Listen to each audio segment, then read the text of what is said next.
Une fois de plus, fidèles téléspectateurs, très heureux de vous retrouver en ce lundi 12 août 2019. Bonsoir et bienvenue dans votre édition d'information. À la une de l'actualité, les fidèles musulmans du Mali, à l'instar de leurs co-religionnaires du monde entier, ont célébré la fête de Tabaski ce dimanche 11 août 2019. Comme chaque année, après la prière de la Grande Mosquée, les personnalités présentent leurs vœux de bonne fête aux populations. Pour plus de précision, écoutons-les au micro de Amadou Kamara et Seydou Niaré. Vous savez, la paix, la paix, la paix. Nous demandons au bon Dieu, au miséricorde, de nous aider à aller vraiment vers une paix, une unité nationale.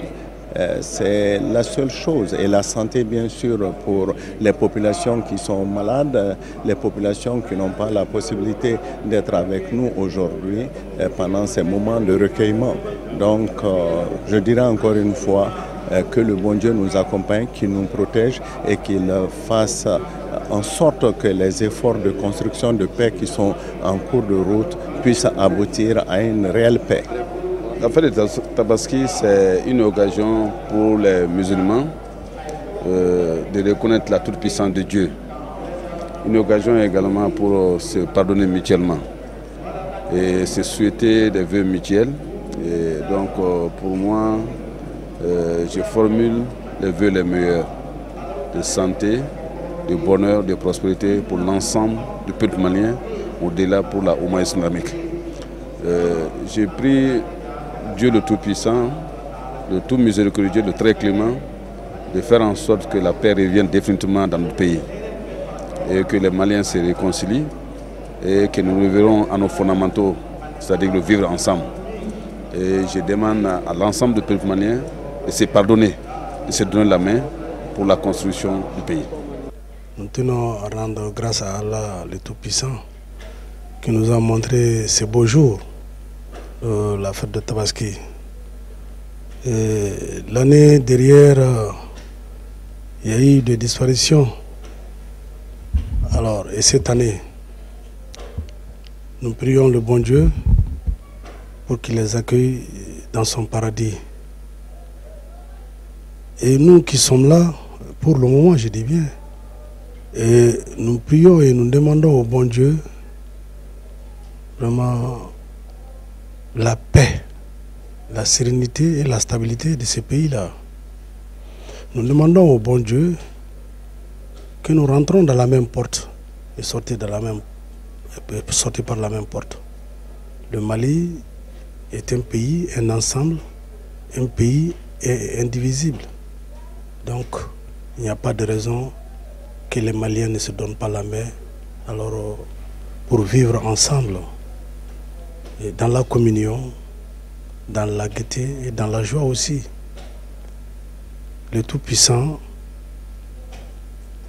peut nous aider. Nous le demandons qu'il nous aide. Nous le demandons qu'il nous aide pour un Mali apaisé, plein de succès, de prospérité. Et restons toujours dans la dynamique de la fête de Tabaski. L'ONG islamique Al-Farouk multiplie ses actions de soutien à l'endroit des personnes démunies à l'occasion de la fête de Tabaski. Plus de 1000 familles ont bénéficié de sa générosité à travers un don de viande. La cérémonie de donation a eu lieu sous les regards bienveillants des partenaires techniques et financiers ainsi que les agents de l'ONG ce dimanche 11 août 2019 au siège de l'organisme à l'ACI 2000. Marie Diallo et Abdoulaye Sougodogo y étaient, suivons leur reportage.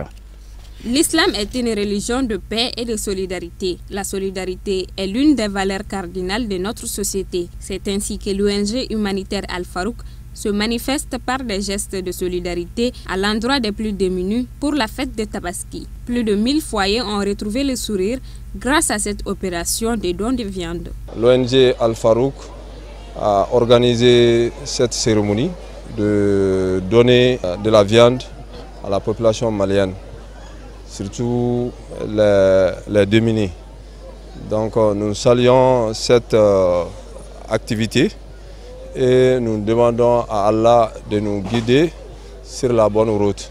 Et nous saluons le gouvernement et les donateurs qui sont donnés leur argent pour faire cette activité dans notre pays. Que Allah soit avec nous tous, que Allah bénisse le Mali. Bonne fête. Et nous souhaitons que cette activité soit continue dans les années prochaines. Aujourd'hui, les bénéficiaires, c'est au nombre de plus de 1000 personnes. Plus de 1000 personnes. Les bénéficiaires ont vivement apprécié ce geste de l'ONG Al-Farouk qui, selon eux, vole à leur secours. Concernant la distribution de la viande, au sein de l'ONG Al-Farouk, ils ont fait aujourd'hui une distribution de viande à toutes les couches démunies. Donc c'est tout un plaisir qui est là. Tout le monde est content. La fête a été belle. Je salue toutes les personnes qui sont à l'organisation de l'Al-Farouk et je remercie beaucoup à toutes les personnes qui sont impliquées à la distribution. Évoluant dans divers domaines tels que l'enseignement, la santé, le social et l'humanitaire, l'ONG Al-Farouk fait étalage d'un bilan élogieux, un vrai exemple de solidarité islamique au service de l'humanité. Une très belle action humanitaire, actualité toujours à Bamako, envie d'apporter son appui humanitaire à des couches vulnérables, notamment des veuves et des personnes démunies. En cette mouvance festive, l'association malienne pour le développement du district de Bamako a procédé à une distribution de viande. Les travaux de ce geste solidaire se sont déroulés le samedi 10 août 2019 à Bankoni Farada, en commune 1 du district de Bamako. Samaïla Sanogo et Samba Traoré ont suivi pour Sheriff La TV. Rendre service à son prochain chaque fois que l'occasion se présente est un acte solidaire fortement recommandé par l'humanité. C'est en ce sens que l'association malienne pour le développement du district de Bamako a procédé à ce geste humanitaire. Comme vous l'avez si bien dit, nous sommes à la veille de la fête de Tabaski. Nous sommes à notre troisième édition déjà. À la veille de chaque fête, nous manifestons notre solidarité envers les personnes qui sont surtout en situation difficile. C'est déjà une action de notre pays. Chaque fois qu'il y a des opportunités, il faut songer à ceux qui sont dans les difficultés. Donc ça, c'est un des objectifs même de l'association. Appuyer les personnes qui sont vraiment en situation difficile. Les appuyer surtout pendant les moments difficiles. Voilà un peu la raison de ce geste de cet après-midi. Oui, il y a un mélange, pas seulement les veuves, hein. Il y a les veuves, il y a les vieilles personnes. Il y a tout un mélange. Donc tout le monde est concerné par ce geste-là. Moi-même, c'est moi qui suis d'ailleurs passé dans les familles pour recenser les différentes familles qui sont dans les difficultés. Donc il y a un mélange, il y a les veuves ainsi que il y a un mélange de personnes. L'association malienne pour le développement du district de Bamako, de sa création à nos jours, a toujours œuvré dans le sens de l'entraide et du partage. Avec l'appui de ses partenaires, elle entend multiplier des actes du genre dans le futur. L'objectif principal de l'association, c'est pérenniser des actions de ce genre. Et chaque fois que l'opportunité se présente, manifester notre solidarité envers ces personnes.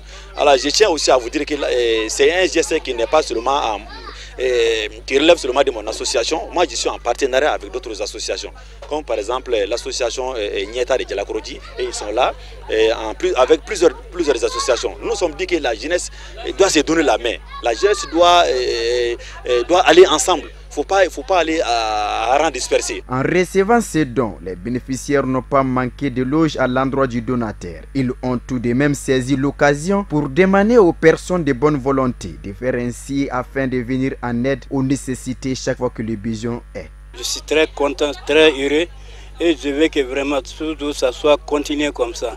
Parce que pour donner les trucs aux pauvres, vraiment c'est une chose qui est très bien, qui est très bon. Vraiment, nous souhaitons vraiment bon sens à nous tous et l'association.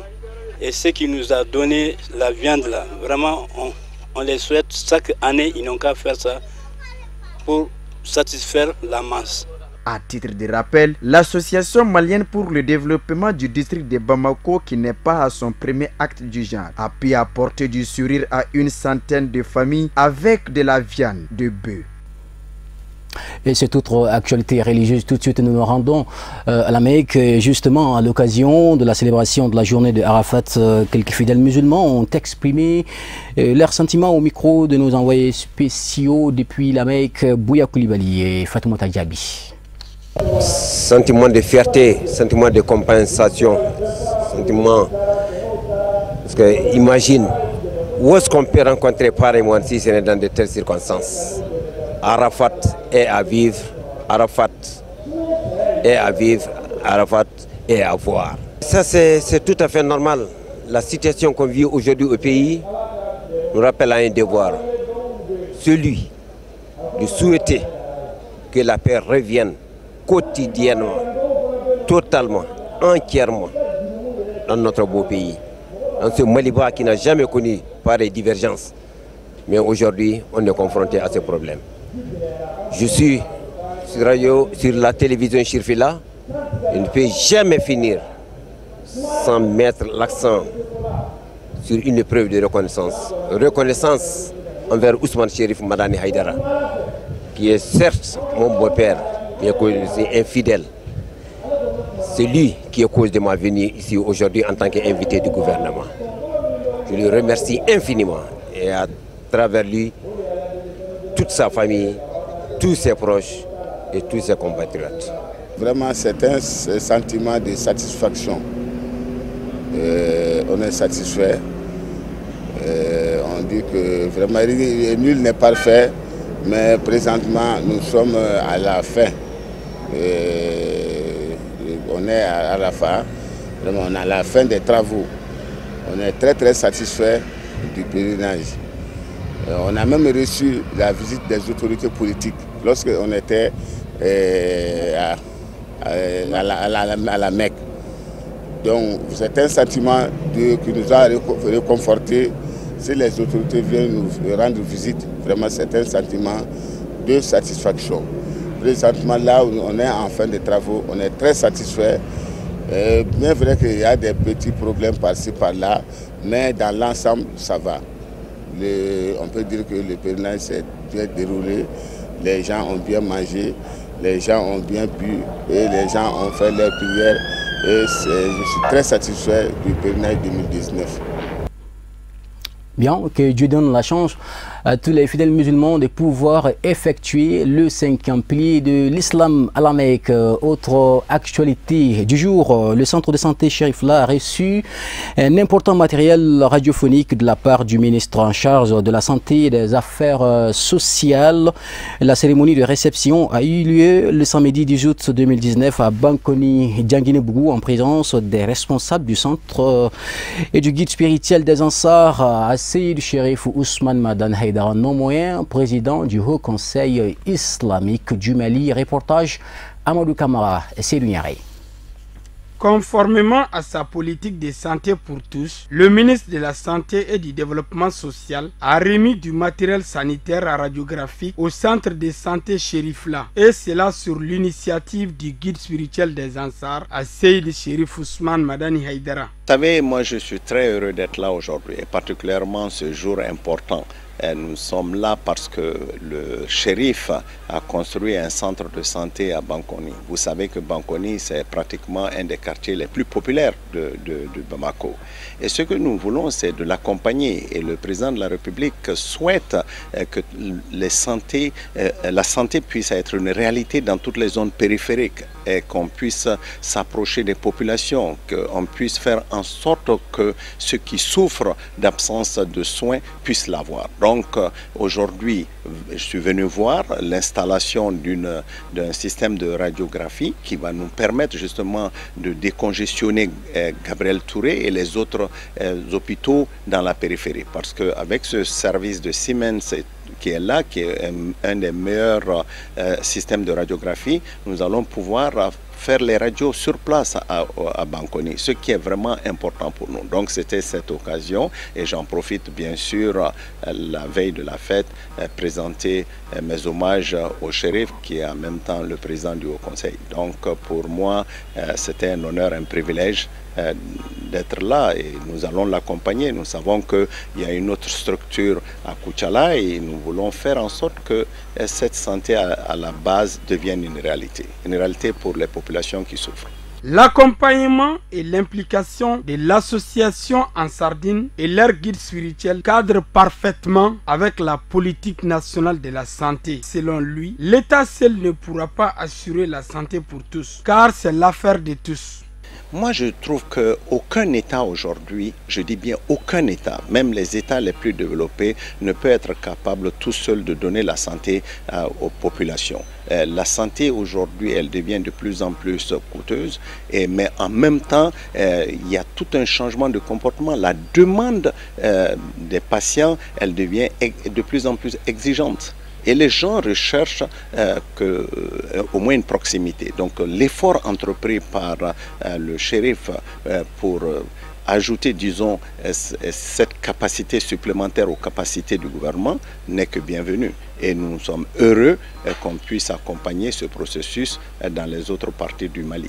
A noter que le centre de santé Chérifla a été créé sur l'initiative du guide spirituel des Ansar, président du groupement des leaders spirituels musulmans du Mali et président du Haut Conseil islamique du Mali, à Seyd Chérif Ousmane Madani Haïdara, pour venir en aide aux populations les plus démunies et les plus défavorisées de la société.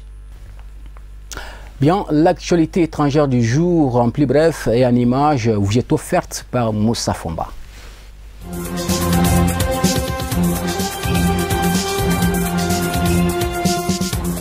L'opposant guinéen Faya Milimono, arrêté et écroué il y a une semaine à Conakry pour diffamation envers le ministre de la Justice, a annoncé avoir bénéficié d'une libération conditionnelle. L'un de ses avocats, Maître Salifou Béavogui, s'est réjoui de la libération conditionnelle de son client, mais puisqu'on nous a dit que la procédure suit son cours, nous allons la démonter lorsque le juge d'instruction va la clôturer. Faya Milimono, chef du bloc libéral opposition, avait le 26 juillet accusé le ministre de la Justice, Mohamed Lamine Fofana, d'avoir fait partie des rebelles ayant mené des opérations en Guinée entre 2000 et 2002 et d'avoir été leur porte-parole. Des hommes armés venus de la Libéria et de la Sierra Leone voisins, alors en proie à des guerres civiles, avaient attaqué la Guinée, y faisant officiellement des centaines de morts. Le bloc libéral fait partie du Front national pour la défense de la Constitution qui veut empêcher Alpha Condé de briguer un troisième mandat en 2020. Le chef de l'État, 81 ans, n'a jusqu'à présent pas modifié la Constitution pour pouvoir le faire, mais certaines de ses déclarations ont été interprétées en ce sens.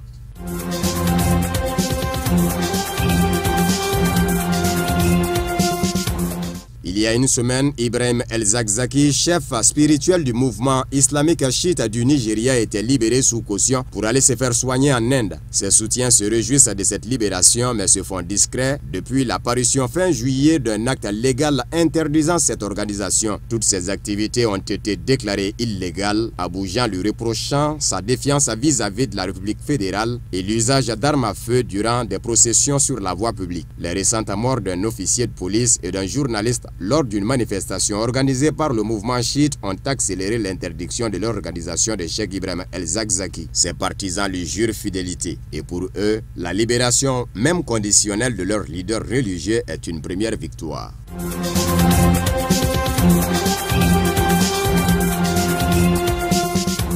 Deux membres du personnel de la mission de l'ONU en Libye ont été tués samedi dans un attentat à la voiture piégée à Benghazi dans l'est du pays, a indiqué un responsable de la sécurité. Selon des sources, Ibrahim Bouchnaf, ministre de l'Intérieur du gouvernement parallèle basé dans l'est, et le chef de la sécurité de Benghazi, le général Adel Abdelaziz, se sont rendus sur le champ, sur le lieu de l'attentat pour inspecter les mesures de sécurité mises en place. Un gouvernement parallèle est installé dans l'est de la Libye et soutient le maréchal Khalifa Haftar, l'homme fort de la région qui a lancé une offensive le 4 avril avec son autoproclamée armée nationale libyenne pour tenter de s'emparer de la capitale Tripoli. Cette attaque survient moins d'un mois après qu'un attentat similaire à Benghazi a visé les obsèques d'un ancien officier des forces spéciales libyennes, tuant une personne et blessant 8 autres.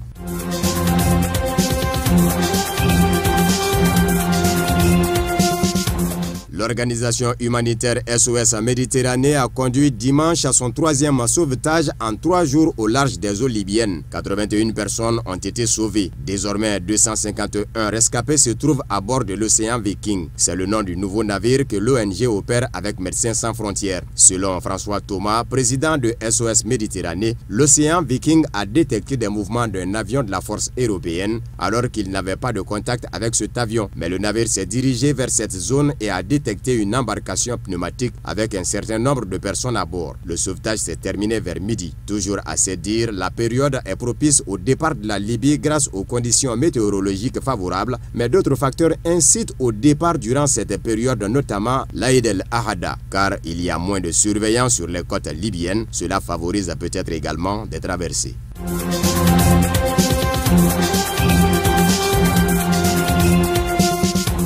Un total de 42,5 millions de dollars, c'est la somme des prêts contractés par le Zimbabwe auprès de l'Inde afin de venir à bout des délestages qui handicapent une économie déjà en déliquescence. Selon des sources proches du gouvernement, le ministre des Finances a finalisé les accords au cours des mois passés en toute discrétion. Dans le détail, il s'agit de deux prêts de 23 millions et de 19,5 millions de dollars qui devraient être décaissés par la Banque d'import-export de l'Inde. Avec cet appui financier indien, les travaux de restauration des centrales électriques de Bulawayo et de Wangye prendront de l'ascenseur et permettront aux entreprises de fonctionner normalement. En effet, depuis plusieurs semaines, les délestages sont fréquents au Zimbabwe avec une disponibilité d'électricité seulement 7 heures par jour et très tard dans la nuit. À en croire les autorités, la situation est due à l'assèchement du barrage hydroélectrique de Kariba, principal fournisseur du pays.